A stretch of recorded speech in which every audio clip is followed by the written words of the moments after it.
मेरा नाम मिशेल है। मैं सिटी में एक ऑफिस में जॉब करती हूँ। वीकेंड्स में मुझे शहर के शोर शराबे से दूर कंट्री साइड में टाइम स्पेंड करना बहुत पसंद है। लकीली एक विलेज में मेरा एक छोटा सा कॉटेज है जो कि जंगल के बिल्कुल किनारे पे है। मुझे मेरे कॉटेज में वीकेंड स्पेंड करना बहुत पसंद था, लेकिन अब मैं वहाँ नहीं जाती। मैं आपको बताती हूँ क्यों। एक हेक्टिक वीक के बाद मुझे रेस्ट की बहुत ज़रूरत थी, इसलिए मैं ऑफिस से सीधा घर गई, अपना सामान पैक किया, अपनी गाड़ी में फेंका और अपनी कॉटेज के लिए निकल गई। जब मैं कॉटेज पहुंची तो शाम हो चुकी थी। मैं भी लॉन्ग ड्राइव से बहुत ज़्यादा थक गई थी, इसलिए मैं सीधा बेड पे चली गई और मुझे बहुत जल्दी नींद भी आ गई। आधी रात एक शोर से मेरी नींद टूटती है। ये मेरी कार का अलार्म था। मैंने खिड़की के बाहर देखा, मेरी कार के पास या आसपास कोई भी नहीं था। मैंने अपनी कीज ढूंढी, बटन प्रेस किया और अलार्म ऑफ कर दिया। मैं वापस से सोने की कोशिश करने लगी, पर थोड़ी देर बाद फिर से अलार्म बजने लगा। इस बार मैंने बिना उठे बस चाबी पकड़ी और अलार्म बंद कर दिया। फिर से शांति हो गई और मुझे दोबारा नींद आने लगी। अभी 5 ही मिनट हुए थे, अलार्म फिर से बजने लगा। 1-2 बार गलती से बज सकता है, पर बार बार। मैं सोचने लगी, क्या हो रहा है? क्या कोई मेरे साथ प्रैंक कर रहा है या कोई मुझे नुकसान पहुंचाना चाह रहा है? मैंने फिर से अलार्म बंद किया, पर इस बार मैं वापस सोने नहीं गई। मैं पर्दे के पीछे जाके छुप गई और बाहर देखने लगी। बाहर चांद की रोशनी के सिवाय और कोई लाइट नहीं थी। कुछ ही मिनटों बाद झाड़ियों से कोई निकलता है और धीरे धीरे मेरी कार के पास जाता है। बहुत अच्छे से दिखाई नहीं दे रहा, पर ये जो भी है बहुत लंबा है और पतला है। इसने मेरी कार पे नॉक किया और जैसे ही अलार्म बजा, एक झटके में वापस से झाड़ी में जाके छुप गया। अब मुझे समझ आ गया था मेरे साथ क्या हो रहा है। मैं डर से कांप रही थी। मैंने अलार्म बंद किया, फिर से बाहर देखना शुरू किया। वो झाड़ियों से निकला और मेरी कार की तरफ बढ़ा। उसने मेरी कार के अंदर झांक के देखा। उसे अंदर कुछ दिखाई नहीं दिया। वहां से हटा और उसने मेरे घर के दरवाजे की तरफ मुंह किया। डर से मेरी बॉडी पैरालाइज हो चुकी थी। मेरे दिमाग में बहुत सारे थॉट्स आ रहे थे। ये क्या है? मुझसे क्या चाहता है? वो वहां क्या कर रहा था? कब जाएगा यहां से? मेरी बॉडी डर से बिल्कुल सुन्न हो चुकी है। मेरी हार्ट बीट बहुत ज़्यादा फास्ट है। मुझे कुछ समझ नहीं आ रहा मैं क्या करूं। तभी मैंने एक गहरी सांस ली, खुद को संभाला, हिम्मत जुटाई और कमरे से बाहर गई। मैंने सोचा मुझे अपने आप को प्रोटेक्ट करने के लिए कुछ ना कुछ ढूंढना चाहिए। जैसे ही मैं लाइट ऑन करने लगी, मैं वहीं जम गई। वो डार्क फिगर मेरी खिड़की के बाहर खड़ी थी। उसने अपना चेहरा बिल्कुल शीशे के साथ लगाया हुआ था। ध्यान से अंदर देख रहा था कि अंदर कोई है या नहीं। मैं झट से सोफे के पीछे छुप गई। तो भी मुझे रियलाइज हुआ कि वो बार बार कार का अलार्म क्यों ऑन कर रहा था। वो अपने विक्टिम को बाहर निकालने की कोशिश कर रहा था। मेरी नजर उसके भयानक चेहरे पे जम चुकी थी। उसकी स्किन ग्रे थी और रिंकल्स से भरी हुई थी। उसकी आईज छोटी थी और कंप्लीटली ब्लैक थी। उसकी नोज नहीं थी, सिर्फ 2 होल्स थे और उसके लिप्स नहीं थे। सिर्फ लंबे तीखे दांत थे। मुझे पता था ये मुझे जाने नहीं देगा, कुछ देर खिड़की पे खड़े रहने के बाद वो दरवाजे की तरफ बढ़ा। इसने दरवाजे के नीचे जो गैप है उसके अंदर अपनी पतली लंबी उंगलियां घुसाई और जोर की चिल्लाया। उसकी आवाज बहुत भयानक थी। मुझे पता था अगर उसने मुझे देख लिया तो वो कैसे ना कैसे घर के अंदर घुस के रहेगा। मैं बहुत ज्यादा डर गई थी। मेरी आंखों से आंसू बह रहे थे और मैंने अपने मुंह पे हाथ रख लिया ताकि गलती से भी मेरे मुंह से चीख ना निकल जाए। मैं एक पत्ते की तरह कांप रही थी। मैं वहां बैठी बस वेट कर रही थी कि वो वहां से चला जाए। पता नहीं मैं कितनी देर वहां छुपी रही। शायद मैं डर से बेहोश हो गई थी। मेरी आंख सीधा सुबह खुली। उठते ही मैंने दरवाजे की तरफ देखा। वो क्रिएचर जा चुका था। दरवाजे को कोई डैमेज नहीं हुआ था। सब सिक्योर लग रहा था। मुझे बहुत रिलीव्ड फील हुआ। मैं भाग के खिड़की के पास गई और मैंने बाहर देखा। सब ठीक था। मैंने हिम्मत की, चाबी उठाई और बिना अपना सामान लिए सीधा कार की तरफ भागी। मैं कार के अंदर बैठी, डोर लॉक किए और जितना जल्दी हो सके वहां से निकल गई। मैंने तब तक कार नहीं रोकी जब तक मैं सिटी में नहीं पहुंच गई। घर पहुंचने पे कुछ टाइम रिलैक्स करने के बाद मैंने रेडियो ऑन किया और एक न्यूज़ रिपोर्ट सुनी। रिपोर्टर बता रहा था उसी जंगल के पास पुलिस को 2 लड़कियों की डेड बॉडीज मिली हैं। उनकी बॉडीज बहुत बुरे तरीके से कटी फटी हैं, जैसे किसी जंगली जानवर ने खाया हो।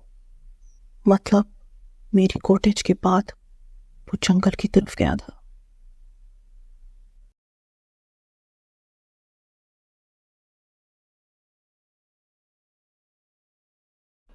टेड खाने पीने का बहुत शौकीन है। वो हर रोज लंच करने अपने घर ही आता और अपनी वाइफ के साथ लंच करता। पर वो अच्छा हस्बैंड नहीं था। वो बहुत शॉर्ट टेम्पर्ड था। उसकी वाइफ उससे बहुत डरती थी। रोजी बहुत डरी सहमी सी रहती थी।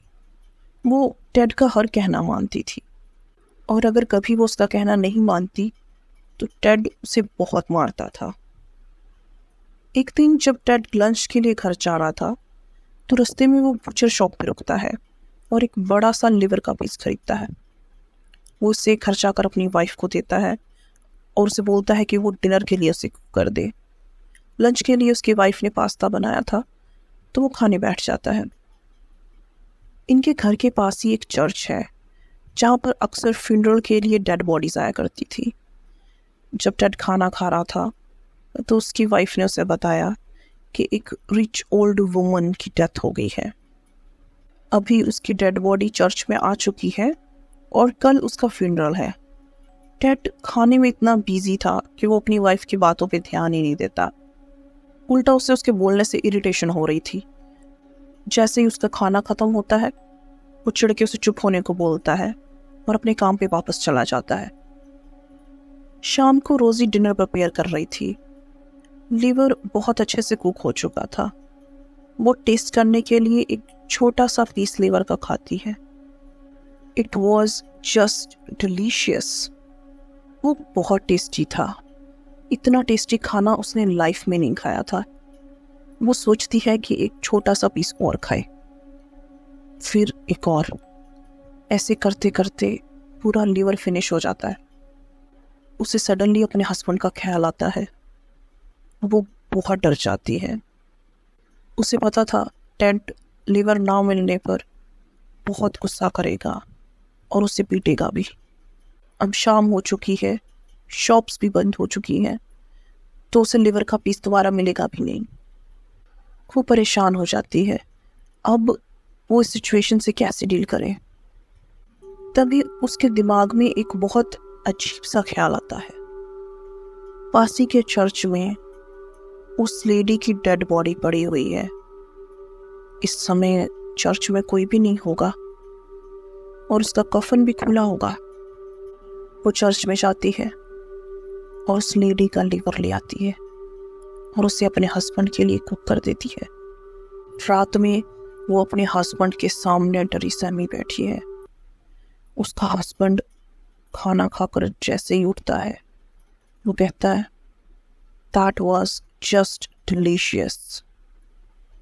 वो रोज़ी की बहुत तारीफ करता है। रोज़ी बहुत रिलीव्ड फील करती है, कम से कम वो आज रात मार से बच गई। खाना खाने के बाद वो लोग सोने चले जाते हैं, पर रोज़ी को नींद नहीं आ रही थी।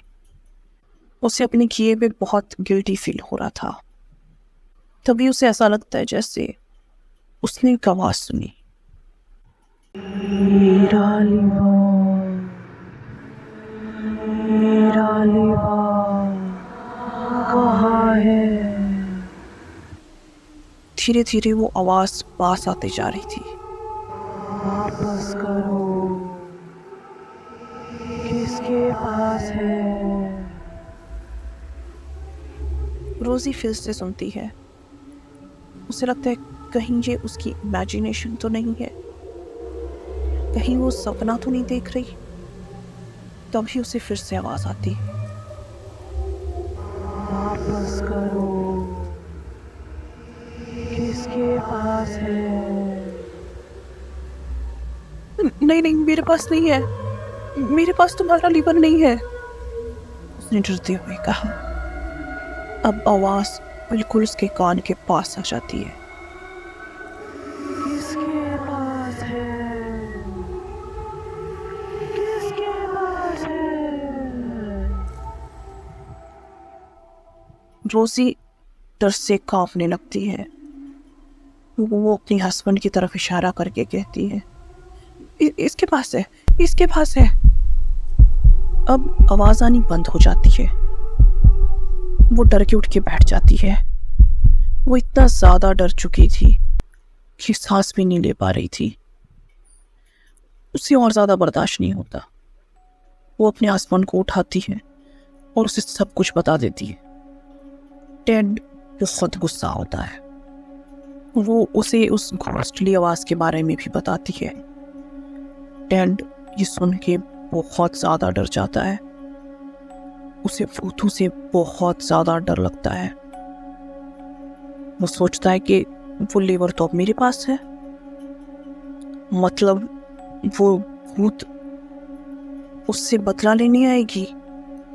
वो उसी टाइम बेड से उठता है और बिना कुछ कहीं नीचे जाता है। उसकी वाइफ डरे सहमे बेड में बैठी है, ये सोचते हुए कि वो क्या करने वाला है। थोड़ी देर बाद रोज़ी टेंट को दरवाजे पे खड़ा हुआ देखती है। उसके हाथ में एक बड़ा सा नाइफ है। उसकी आंखों में अजीब सा जुनून है। वो चाकू लेके उसकी तरफ बढ़ता है और रोज़ी की सिर्फ चीखें सुनाई देती है। देर रात टेड चोरी से चर्च में घुसता है। वो उस कॉफिन के पास जाता है। उस डेड बॉडी के अंदर एक फ्रेश लीवर का पीस रख के उसे अच्छे से कवर कर देता है और अपने घर वापस आ जाता है।